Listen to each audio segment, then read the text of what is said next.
My self इम्तियाज़ अहमद। आज हम लोग class 8 subject mathematics introduction to graph पढ़ेंगे।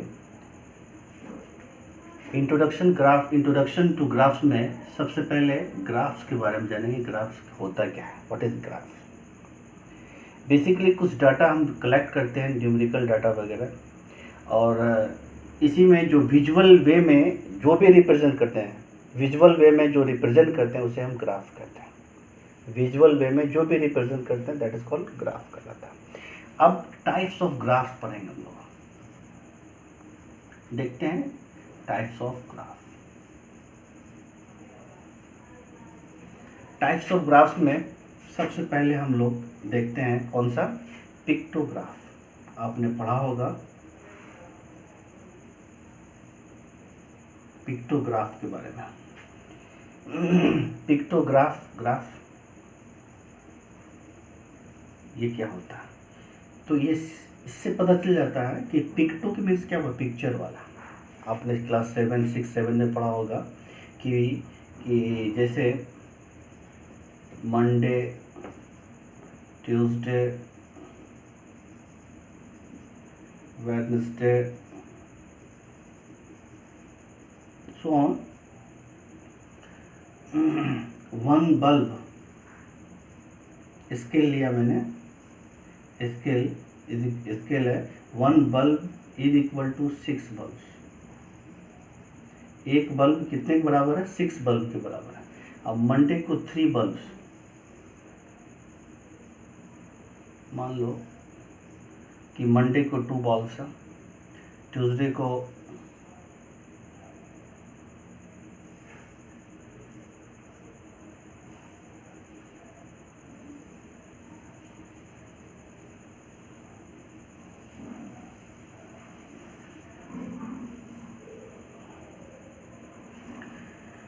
पिक्टोग्राफ में पिक्चर मैंने बना दिया, बल्ब का बना दिया। One bulb is equal to 6।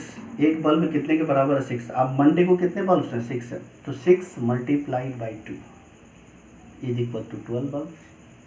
कितने बल्ब हो गए भाई, 6 2 जा 12। यहाँ पे क्या देखते हैं कि 3 बल्ब हैं। वन बल्ब कितने के इक्वल है, 3। तो किस तरह से लिखते हैं हम लोग, 6 multiplied by 3 is equal to 18 bulb. 18 bulb. यहाँ पर कितने हैं, वेडनेसडे कितना है, 1 बल्ब है, तो 1 बल्ब मीन्स क्या हुआ, 6। 1 बल्ब इज इक्वल टू क्या होता है, 1 बल्ब इज इक्वल 6। इस तरह से पिक्चर में जो भी हम लोग रिप्रेजेंट करते हैं दैट इज कॉल्ड पिक्टोग्राफ कहलाता है। पिक्टोग्राफ के बाद ये पहला क्या हो गया, पिक्टोग्राफ समझ में आ गया आपको। पिक्टोग्राफ के बाद होता है बार ग्राफ। सेकंड पॉइंट है bar graph.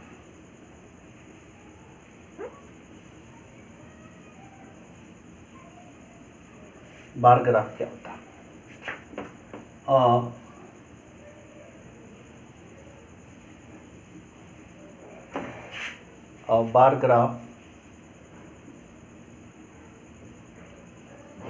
Bar graph is used to show comparison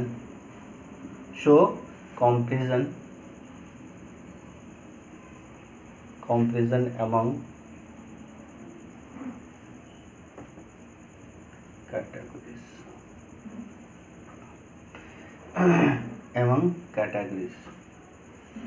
तो इसका मतलब क्या हुआ कि bar graph is used to show the comparison among categories, यानी कैटेगरी में बांट देना। कैसे, किस तरह से बांटते हैं, सो देखें हम लोग कैसे बांटते हैं। जैसे ग्राफ बनाते हैं हम लोग, एक एक्स एक्सिस होता है और दूसरा कौन होता है, वाई एक्सिस होता है।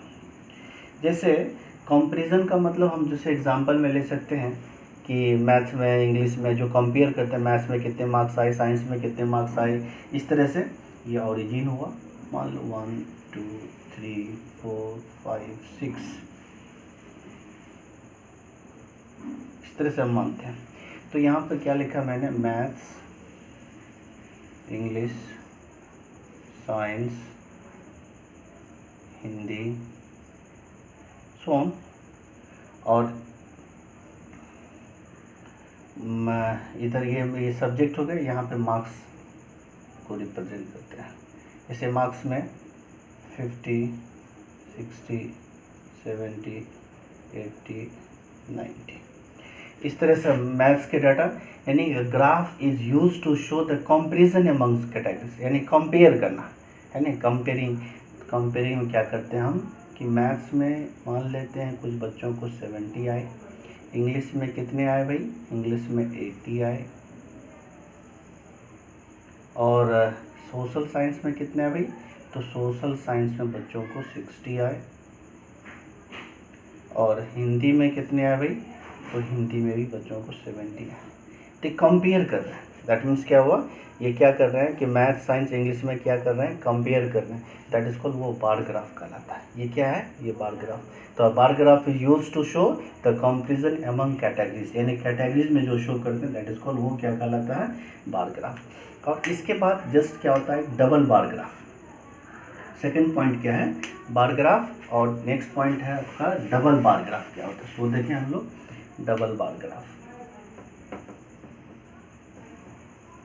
Double bar graph, double bar graph में क्या होता है, इसमें भी कंपेयर करते हैं। जैसे कंपेयर किस तरह से करते हैं, सो देखिए हम लोग, ये हो गया एक्स एक्सिस और ये हो गया आपका ये वाई एक्सिस। इसमें सेमेस्टर मान लेते हैं कि फर्स्ट टर्म सेकंड टर्म, इस तरह से हम लोग लिखते हैं। जिस तरह से इससे पहले मैंने मैथ्स लिखा था, यहाँ पे क्या था, मैथ्स है, इंग्लिश है, साइंस है, हिंदी है। तो इस तरह से डाटा देखो मैं किस तरह से बना रहा हूँ।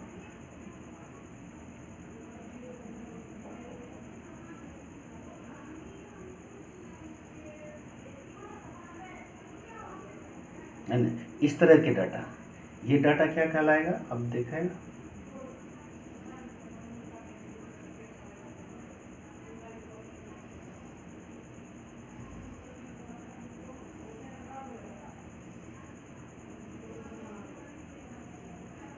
तो ये मान लो कि ये हो गया मैथ्स, इंग्लिश, हिंदी और संस्कृत। सपोज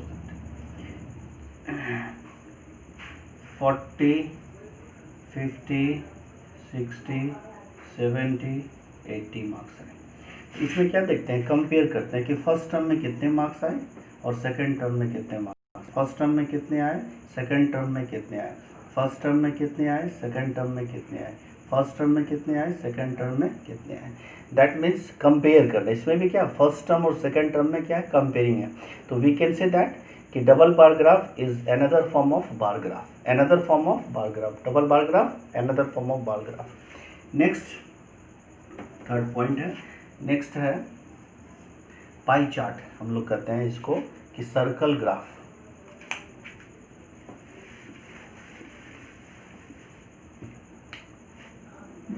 सर्कल ग्राफ, या इसे हम क्या कहते हैं, पाई चार्ट भी कहते हैं, है ना, पाई चार्ट जो कि सर्कुलर। तो पाई चार्ट क्या होता है,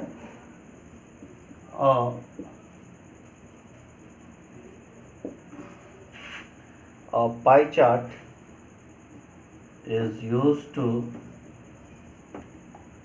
a pie chart is used to compare